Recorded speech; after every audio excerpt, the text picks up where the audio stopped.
Hi everyone. Today I'm going to be doing the 40 questions witchy tag, and I'm going to do it as quickly as possible so we're not having tons of videos. So let's get right into it. So what kind of witch are you? I consider myself to be a nature witch. I work with crystals and herbs and essential oils, both magically, medicinally, and metaphysically. Kind of feel like that's a category. And I like to work with the seasons and working in the garden and out in nature.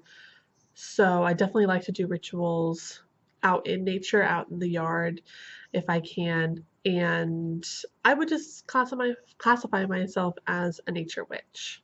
So just anything involving nature is really my practice and what I study.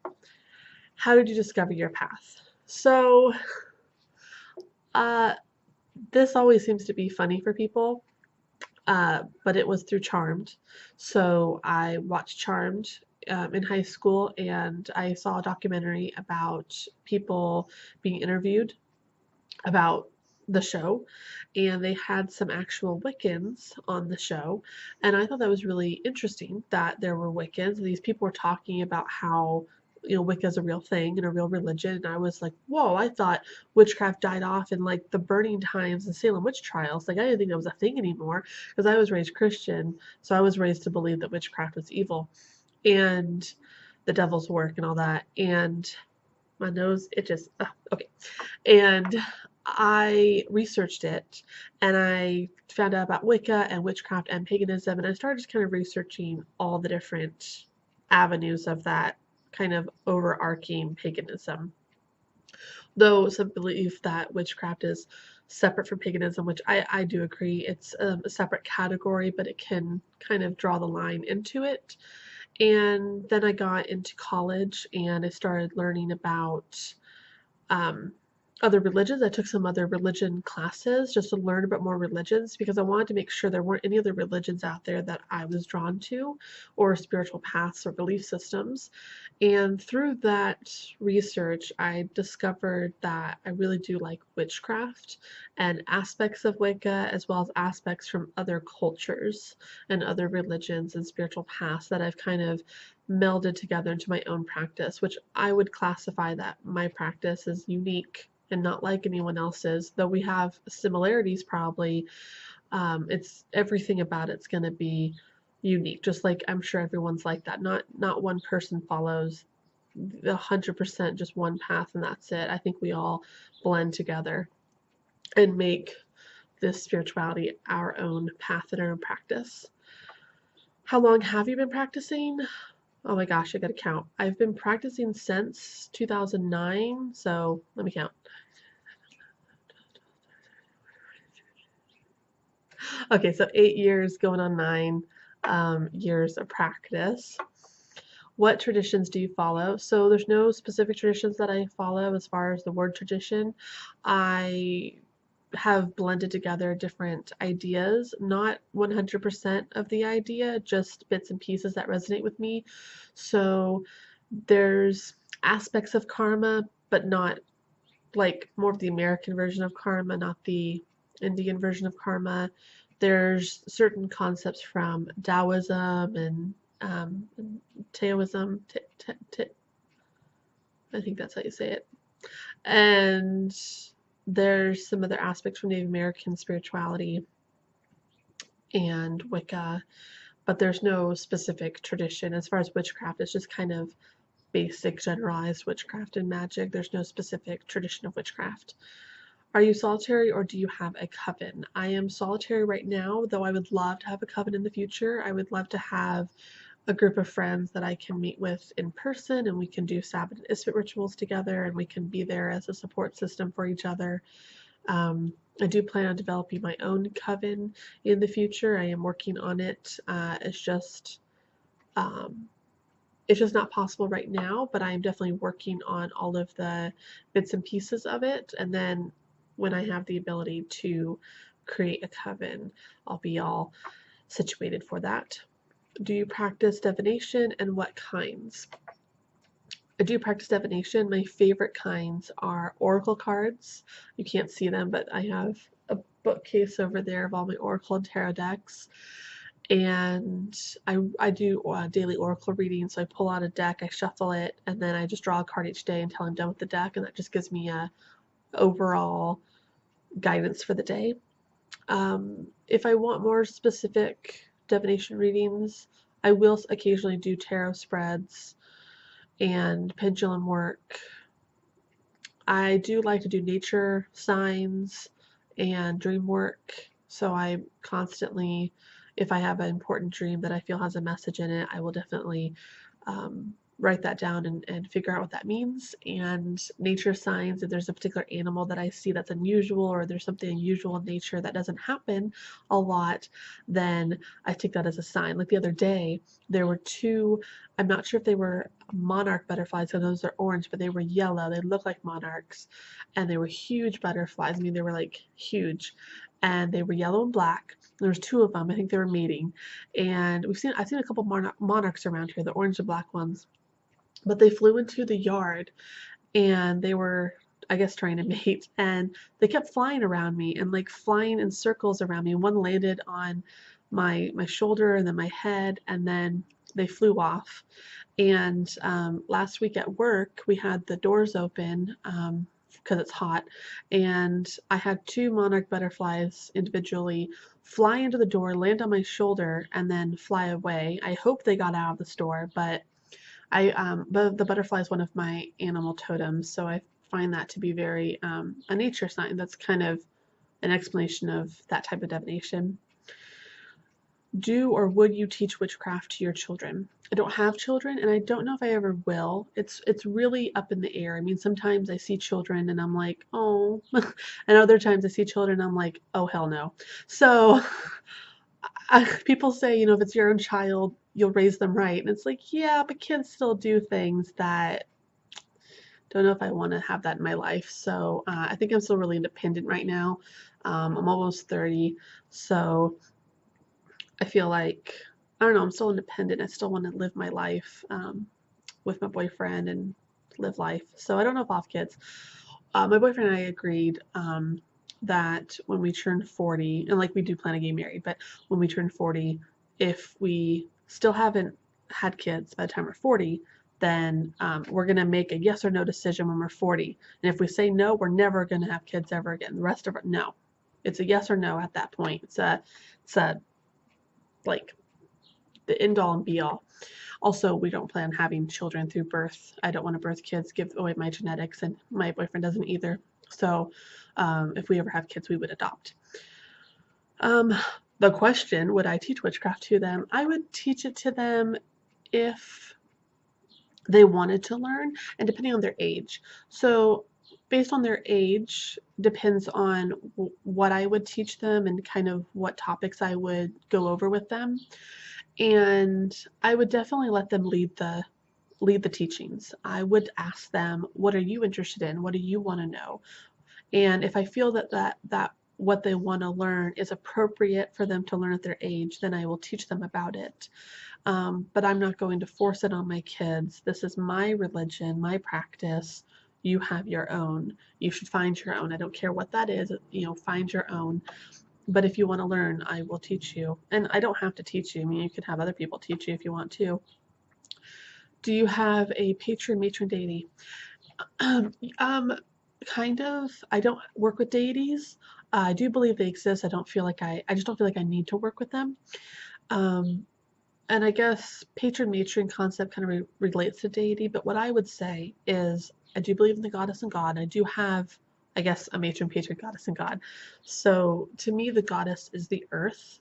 I do say Mother Earth sometimes, but I don't mean that in some type of humanoid deity sense. It's just the earth and everything encompassing the earth.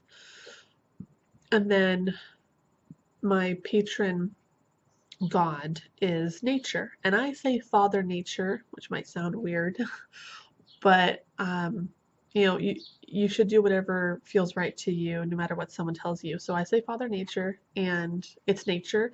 And nature to me is specifically animals and the seasons, as well as food, like fruits and vegetables and other food sources that grow on the earth, like the flora and the fauna is the god of nature, is God is nature, whereas the entire earth is the goddess. And so they do have a connection.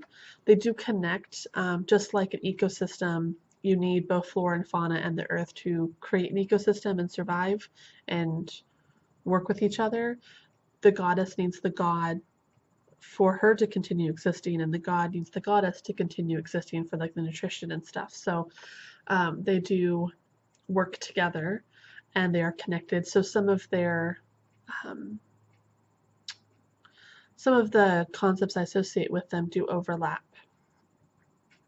Your favorite pantheon. Now, even though I don't work with deities, I do have favorite pantheons that I like to research. My favorite pantheon is the Greek pantheon. I've always just been fascinated with the stories of Greek mythology and the Greek gods and goddesses and the diversity of them. So I've always loved the Greek pantheon. Favorite goddess?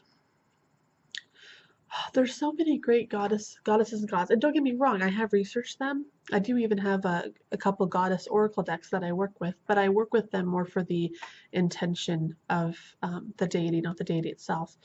Favorite goddess?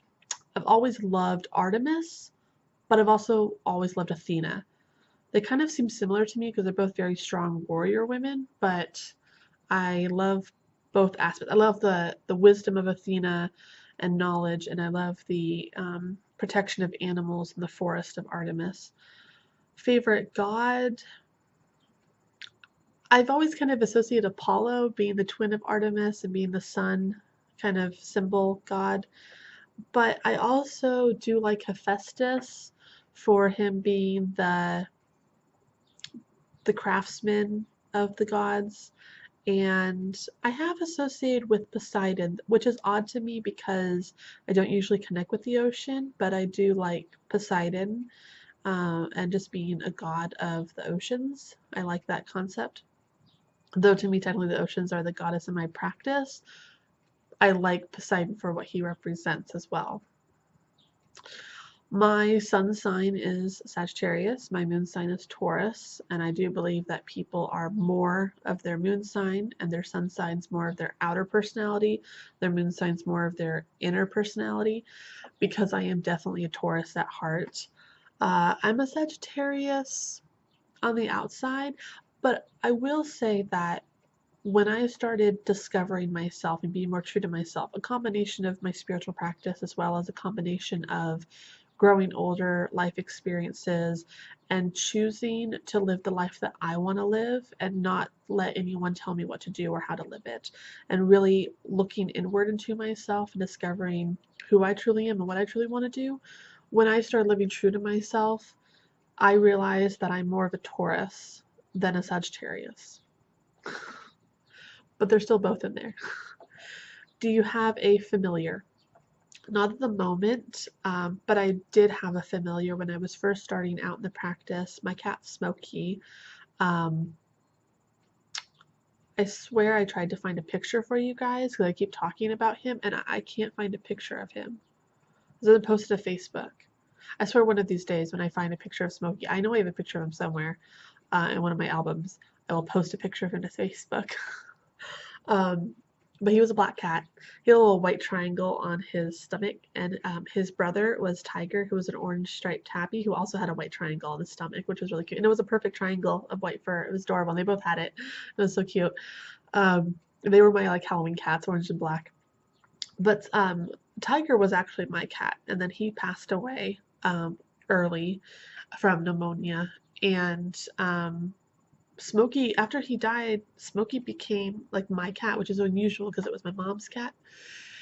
Anyways, I had Smokey my whole life, but once he became my cat, he started connecting with me more. When I started researching Wicca and paganism and doing my first initial research and first initial practices and my first spells and first rituals, he was always there. And I've talked about this before. He always had to be in the room. He had to be in that space. He wouldn't bother me. He wouldn't enter circle if he wasn't in the circle, but he had to be in the room with me because he loved the energies. He would just sleep and purr and be so happy. He loved the energies. And he would help me like he would pick out items for me and like spell supplies and stuff, I would lay them out in front of him and ask him which one I should use, and he'd just put his paw on one of them and look me straight in the eye, very uncat-like. And then when I picked it up, he'd remove his paw and then go back to like cat behavior, like licking himself and stuff, like clean himself. So he was my familiar, and I loved him. He passed away of old age. That was good for him. He died in his sleep. He was healthy, just old. He was my only familiar though. I haven't had one since, and I don't think I need one. I think a familiar is good to have when you're first starting out to kind of help guide you and aid you. But after that, I have had a lot of animal totems come into my life, but not, and animal spirit guides, but not familiars. So next is thoughts on the afterlife. Okay, so just a quick rundown of what I believe. I believe that, and it kind of goes into a circle, but I'll kind of just start with death and then we'll circle back around.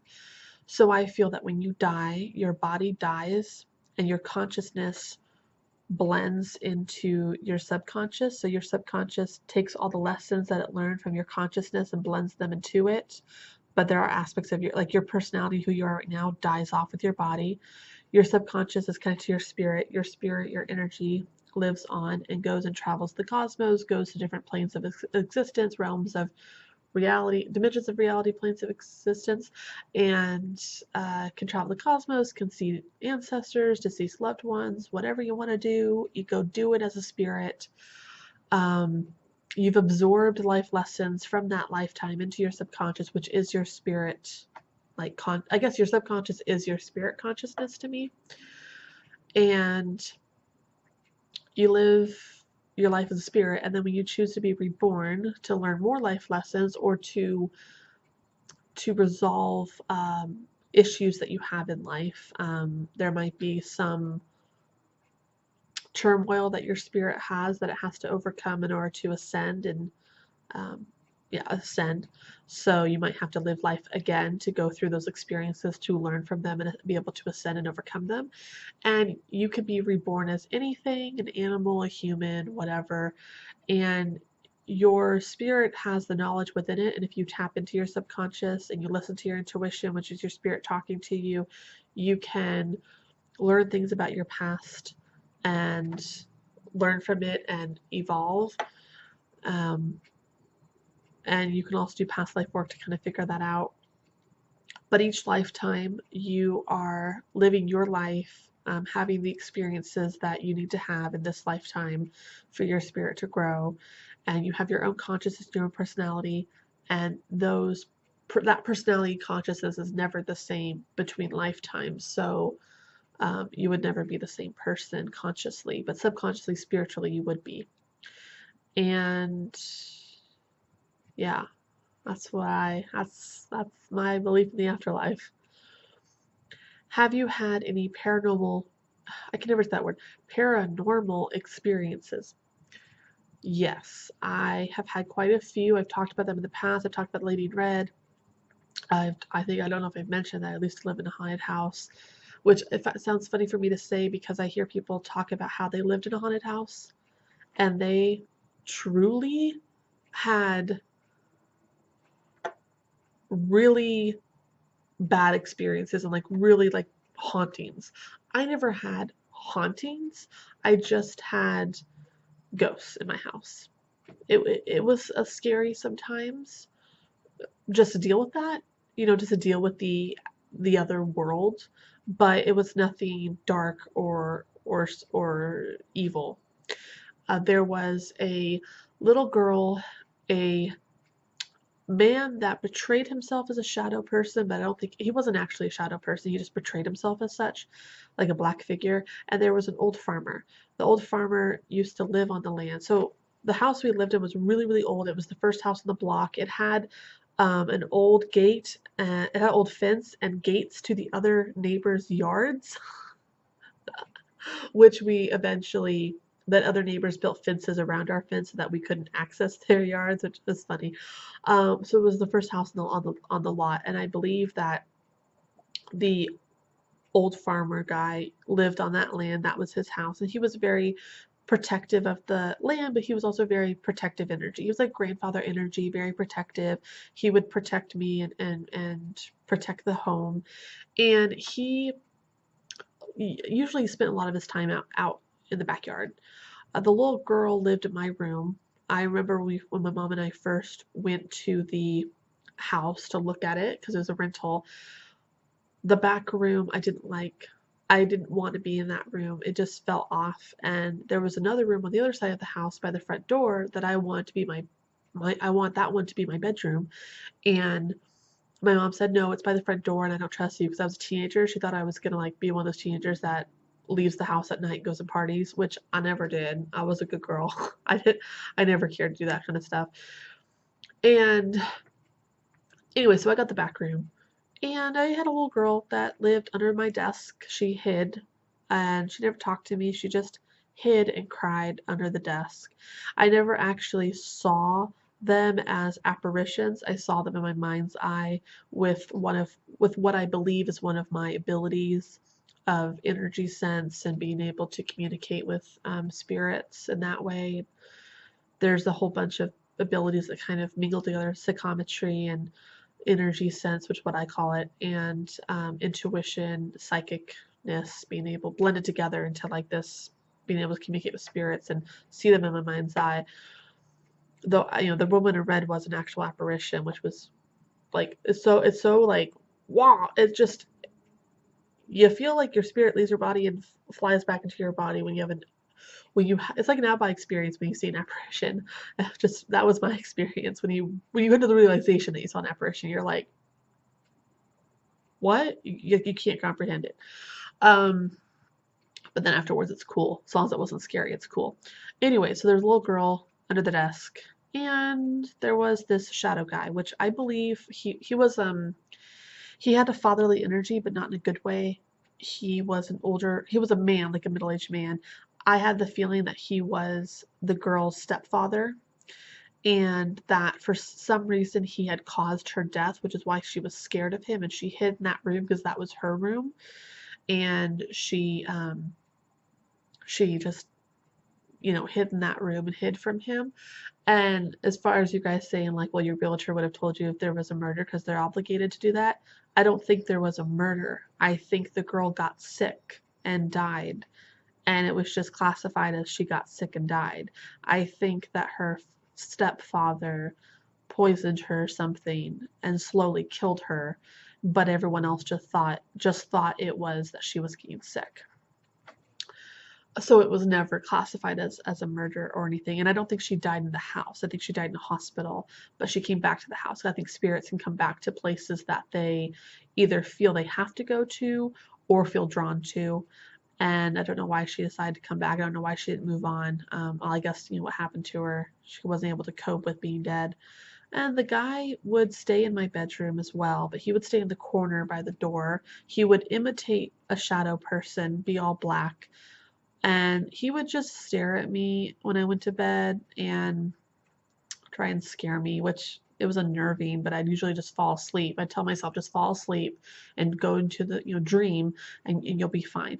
And he usually didn't bother me during the day. I don't think a lot of spirits are as active during the day. They can be, but I don't think they are as active. A couple of times I like to dance, and I would like dance in my room to music, and I could feel him behind me, and it was just kind of like the goosebumps on the back of your shoulder. You just feel like someone's there, but I was like, no, I'm ignoring you. Go away. Go away. And I would just ignore him, and I would send out energy for him to go away, and he would never hurt me. He would just be there. He never did anything. I just know that he would like watch me when I went to bed. He'd hover me when I was sleeping over my bed, but he never harmed me. And I think the reason he never harmed me is because the little girl never let him harm me. He was only strongest at night, and the little girl would never let him hurt me, and the farmer would never let him hurt me. During the day, the farmer would come to the house and protect me, and at night, the little girl would actually come sit on my bed and prevent him from hurting me. And there were a couple times where I felt the little girl sitting on the edge of my bed, but it wasn't creepy. It was comforting because it was like a sister or best friend protecting me while I slept. And then the room, why I mentioned it, was the room by the front door, which we made to an office. I felt, whenever you'd walk into that room, I felt completely at peace. It was light, it was bright, it was peaceful and calm. It was the best room in the house. It was completely free of any negative energy. And the farmer guy, I would go in there and write and work, and I would always sense that the farmer would stand in front of the doorway and prevent the evil guy or the dark guy. He wasn't evil, he was dark, from coming into that room. And it was kind of, and I kind of felt like that room was the farmer's bedroom. So anyways, this is kind of my living in a haunted house. I lived there for, I gotta count again. Wait, when did I move in there?